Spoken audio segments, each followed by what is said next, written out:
wese aho ava akagera aba yifitemo imico n'imyifatire, ariko bikagaragazwa n'imivugire ye cyangwa imikorere ye. Ni kenshi cyane uzaba uganira n'umuntu cyangwa se ukumva arimo aganira n'abandi, mu mivugire ye ukumva avuga yuko hari ibintu atemera ko bibaho cyangwa se atemera yuko byakorwa ngo bigire ikintu bimarira umuntu. Muri iki kiganiro tugiye kurebera hamwe imyitwarire cyangwa se imyumvire ishobora kuba yatuma iba imbarutso yo kuba utagira ahantu mu buzima bwawe ugera. Iki kiganiro ni icya Wideland TV, mwagitegura kandi mugiye kukigezwaho na Donatien Bimenyimana. Buri muntu wese aho ava akagera, ibyo akora cyangwa se ibyo abamo byose bituruka mu kwizera.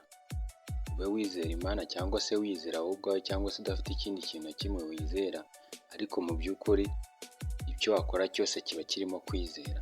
Urugero, niba uhagurutse bunaka ukerekeza bunaka kujya kureba umuntu cyangwa se ikintu, uba wizeye ko byanze bikunze amaguru yawe ari bukugezeyo. Uba wumva yuko niba ugiye gutega imodoka ikujyana runaka ukayinjiramo, uba wizeye yuko byanze bikunze iri buhakugeze. Ariko bishobora kuba bitashoboka, wenda se urugendo rwawe rukaba rwahagarara cyangwa se rukazamo izindi nzitizi mu buryo utatekerezaga, ariko kuba wafashe umwanzuro ukerekezayo ni uko wari wizeye ko byanze bikunze uri bugereyo. Ntabwo wari witaye ku mbogamizi zishobora kuba wahuriramo nazo mu nzira zigatuma iyo ugiye utagerayo. Kuba wafashe umwanzuro ukerekeza ukajyayo rero biba bisobanuye yuko wari wizeye ko byanze bikunze ushobora kuza kugerayo. Numara kuhagera ushobora kudatekereza impamvu wahageze, nyamara impamvu wahageze ni uko wafashe umwanzuro utitaye ku byo uri buhure nabyo byose mu nzira, ugahaguruka ukajyayo. Bisobanuye yuko iteka umuntu agera ku kintu kuko yatinyutse cyangwa se yafashe umwanzuro wo kukinjiramo cyangwa se kugikora. Iyi akaba ariyo mpamvu tugiye kurebera hamwe ibintu bitanu twakwita nk'imyumvire mibi ishobora kuba yaba mezabukene cyangwa se njyabukene ikazaguheza mu bukene cyangwa se igakomeza kuguheza hasi, ukaba nta hantu ushobora kuba wava ngo ugere bitewe n'uko wakomeje kugumana iyo myumvire muri kamere yawe. Ku mwanya wa mbere turasanga imyumvire ivuga ngo nta mpamvu yo kwivuna, hari byinshi wakora bitakuvunnye. Iyi ngiyi ni imyumvire ifitwe na benshi mu rubyiruko rwo muri Afurika, usanga bumva yuko bagomba gukora iteka ibintu biboroheye bitabavunnye, cyangwa se bakumva yuko ibivunanye biba bigoranye nta n'impamvu yo kubikora cyangwa se nta nyungu ikomeye cyane babikuramo, inyungu yabivamo ariko byabavunnye ntacyo yabamarira.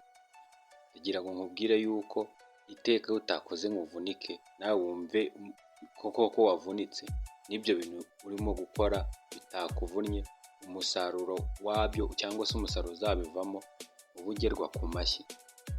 99% by'ibintu byose wakora biguha umusaruro ufatika cyangwa se bikugira umumaro, nawe ukabona ko byakugira umumaro, biba byakuvunnye nawe ukumva imvune koko mu buryo bwa nyabwo. Biba wumva yuko ikintu runaka kivunanye utagikora, uzajya wirirwa wicaye mu gihe ntacyo wowe ufite cyo gukora cyangwa se wirirwa uryamye, ariko nyamara ugikora uko agenda agikora buri munsi cyangwa se uko arushaho kugenda agikora, ikintu agikuramo gake gake kizagenda kirushaho kumuteza imbere, ejo n'ejo bundi kibe cyamuhindura ubuzima mu buryo utatekerezaga. Uzasigara uri umuntu utemera yuko icyo kintu kuko aricyo cyabashije kumuteza imbere, cyangwa se bigutungure warananiwe kuba wagikora cyangwa se wariyumvishije yuko nta mumaro gifite, ko kugikora kikakuvuna, byakwicira ubuzima cyangwa se byakugiraho ingaruka, nyamara ugikora bazakubwira yuko agikora ntacyo bimutwaye kandi kimufitiye umumaro munini cyane, ndetse ko gitunze n'ubuzima bwe cyangwa kimutungiye n'umuryango. Niyo mpamvu ikintu cyo kugira iyo myumvire, kumva yuko ikintu utagikora ngo kubera yuko kivunnye, ukeneye iteka gukora ibintu bikoroheye, nta na kimwe uzigera ukora ngo kiguhereze umusaruro we utagikoze koko ngo wumve imvune. Umuntu azakora yumva imvune kugira ngo icyo ari gukora nyine kibashe kumuteza imbere, nk'uko na Bibiliya ibivuga cyangwa se n'ibindi bitabo by'iyobokamana, ku bantu bizera Imana cyangwa se bayemera. Imana ubwo yaravuze ngo uzagira icyo ugeraho wakoze wishyuye wavunitse. Niba udashaka gukora rero ngo uvunike, ukaba wumva ushaka gukora ibintu bikoreye gusa byo kuba uri bukore ntiwumve imvune z'uko wakoze, umurimo ukoze ntiwumve imvune, burya nta nubwo aba ari n'umurimo. sinzi wenda ukuntu twabyita, nimba ari amahirwe y'ikintu runaka kiba kikugwiririye ukagikuramo inyungu cyangwa se kikagira icyo kikumarira, ariko mu by'ukuri buri kintu cyose cyitwa umurimo, ikintu cyitwa umurimo kuko kiba kirimo imvune ku bagikora. Niba ushaka rero kuba watangira gutera intambwe ikugeza ku rwego runaka, iyo myumvire ntizigere ikubamo na rimwe. Tugeze ku mwanya wa kabiri. Ku mwanya wa kabiri turasanga imyumvire yo kuvuga ngo ibyo bavuga ni ibikabyo cyangwa se ni ukubeshya, nta wakoze akantu nka kariya gaciriritse ngo kamuteze imbere. Ndagira ngo nkubwire yuko abantu benshi bageze kuri success cyangwa se bageze ku ntsinzi y'ibyo bifuzaga kuba baba byo cyangwa bagezeho mu buzima, haba muri iki gihugu cyangwa se n'ahandi hantu waba uherereye. Urugero rw'abantu baho ngaho cyangwa se n'abandi bantu bakomeye hirya no hino ku isi, abakire bakomeye cyane cyangwa se abandi bantu bageze ku ntsinzi ikomeye cyane y'ibyo bifuza kugeraho cyangwa se batanatekereza ko bazageraho mu buzima bwabo. Abenshi bahereye ku tuntu abantu bose baba bareba bakabona yuko ari utuntu duciriritse cyane, ariko gake gake ngo inyoni yuzuza icyari cyayo, ugenda ukora utuntu buhoro buhoro, gake gake bikazarangira bikugejeje kure cyangwa se bikugejeje ku bindi bintu byinshi. Iteka nk'uko umwana atangira kugenda agahera ku ntambwe imwe agenda, birangira ejo ateye iya kabiri, ejo agatera iya gatatu, bikarangira bimuviremo kumenya kugenda, nuko ntazongere gusubira hasi. Ariko adafashe umwanzuro ngo yige gukambakamba cyangwa se abashe gutera intambwe ya mbere, ntabwo yazigera agenda. Ni ukuvuga ngo rero nta kintu na kimwe wumva yuko ukwiriye kumva yuko ugikora kitamuteza imbere cyangwa se kitagira icyo kimugezaho. Iyo ntabwo ari imyumvire ukwiye kuba ugira. Niba wumva yuko ukwiriye kuba nawe ukora ugatera imbere, buri kintu cyose uzasanga umuntu arimo gukora gipfa kuba kidafite uwo kibangamiye cyangwa se kitabangamiye sosiyete runaka arimo cyangwa abandi bantu. Iki kintu ni icy'agaciro cyane. Ntabwo ukwiye kumva yuko kuba gikora kitamuteza imbere cyangwa wumve yuko nimba bakubwiye ngo runaka ngo yaracuruje yabaye umukire, we ni umukire runaka, yahereye ku tuntu ngo wumve ko ari ibikabyo atari byo, ngo ube wumva yuko ako kantu yahereyeho abagakora katabateza imbere ngo bageze ku rwego uwo muntu bari kuvuga yagezeho. Ntabwo ari byo. Iteka umuntu ahera ku tuntu duto akagenda yubaka gake gake, uko agenda yubaka akagenda havamo ibindi bintu bikomeye, akazagera ku rwego runaka nawe atatekereza ko azigeraho. Tugeze ku kintu cya gatatu. Ikintu cya gatatu ni imyumvire yo kwibaza ngo ariko ubundi abantu bahembwa udufaranga tungana gutya babasha kwizigama gute, cyangwa se niba mpembwa udufaranga duke gutya tungana gutya nabasha kwizigama gute. Ibyo bintu ntabwo bijya bibaho, kumva yuko amafaranga ashobora kwizigamwa kubera yuko ari menshi, ukorera amafaranga menshi ngo nibwo wabasha gusagura kwizigama. Ntabwo iteka wakwizigama amafaranga kubera yuko ufite menshi warananiwe kwizigama make mu gihe ufite amafaranga makeya. Niba ufite amafaranga make ntutekereze ko ejo yazaba yashize, nibura ngo uteganyirize n'ejo hashoboka, uteganye duke dushoboka mu bukene bwawe. N'ubundi niyo wagira menshi ntabwo wabasha kugirayo savinga cyangwa se kwizigama, kuko n'ubundi niba unaniwe kujera utuntu dukeya n'ibyinshi ntabwo wabasha kubizigama, ntabwo wabasha kubijera. Iteka umuntu yabasha kumanaginga cyangwa se kujera utuntu dukeya n'ibyinshi nibwo abasha kubimanaginga. No kwizigama nuko rero, iyo ubasha kuba ufite amafaranga makeya ukaba ubasha gushobora kuzigamamo duke nanone muri ibyo bike ufite, ni nabwo ubasha gushobora kuba ufite menshi ukabasha kugira amayo ukuramo nanone ukazigama. Iteka rero ntabwo abizigama ari uko baba bafite byinshi cyane bafite. Oya, birashoboka cyane ko waba ufite makeya ashoboka, ariko muri ayo makeya ashoboka nanone ukizigamamo makeya ashoboka, gake gake akazagenda agwira. Buriya nta mafaranga atagwira, nta kintu na kimwe kitagenda kigwira iyo ugikora abishyizemo ubushake no kubyishyiramo, kumva yuko gake gake gishobora kuba cyagira ahantu kizagera mu gihe yabishyizemo umwete. Kabone nubwo waba wizigama make ashoboka, wenda 10% cyangwa se niyo kaba na 5%, uko ubikora kenshi cyane, uko igihe kigenda kitambuka gake gake, uzasanga nyuma y'imyaka runaka cyangwa nyuma y'igihe runaka hari ikindi kintu y'amafaranga make wizigamye hari ikintu yamaze. Buriya n'umuhinzi cyangwa se undi muntu uwo ari we wese, n'umuhinzi yizigama imbuto azongera akabiba, kugira ngo ejo n'ejo bundi yambuto azabe bizongere ibyara ibindi nka bya bindi nanone yabashije kugeraho. Niyo mpamvu rero nawe nimba ubasha gukora, wenda niba uhembwa n'ibihumbi, wenda tuvuge ibihumbi 40, ni urugero se ku kwezi, ushobora no kubikamo n'icumi ku ijana, ibihumbi bine, ukabifata wenda ukabishyira mu itsinda runaka cyangwa akandi kantu runaka ushobora kuba wakora. Ushobora no guhera ku mushwi w'inkoko, ejo n'ejo bundi ukazajya kubona ukabona uwo mushwi w'inkoko ukubyara izindi nkoko runaka, nazo zikakugeza ku kindi. Iteka utuntu twitwa ko ari duto duto tukuzanira inyungu utegeze utekereza, nawe uzajya wicara ukibaza bikakuyobera nimba ari utuntu wasuzuguraga cyangwa se watangiye ubona duciriritse aritwo tubyaye inyungu runaka. So iyo myumvire rero yo kwibaza ngo abantu bahembwa amafaranga angana gutya cyangwa se bafite utuntu tungana gutya dukeya babasha kwizigama gute, ibyo bintu bigomba kukuvamo ugatangira kwizigama bike bishoboka bivuye muri bike nawe ufite. Niba ufite byinshi zigama byinshi, niba ufite bike zigama bike, ariko wikuremo iyo myumvire yo kumva yuko nta kintu wakwizigama kubera ko ibyo ufite ari bike cyane, cyangwa wumve ko nawe ubwo bitaguhagije no kwizigama bitavamo. Umuntu yizigama uko angana mu bushobozi bwe, akizigama uko afite, ariko ukizigama byanze bikunze gake gake biba bishobora kuzagira ikintu bikugezaho wowe utatekerezaga. Twagiye tugeze ku kintu cya kane.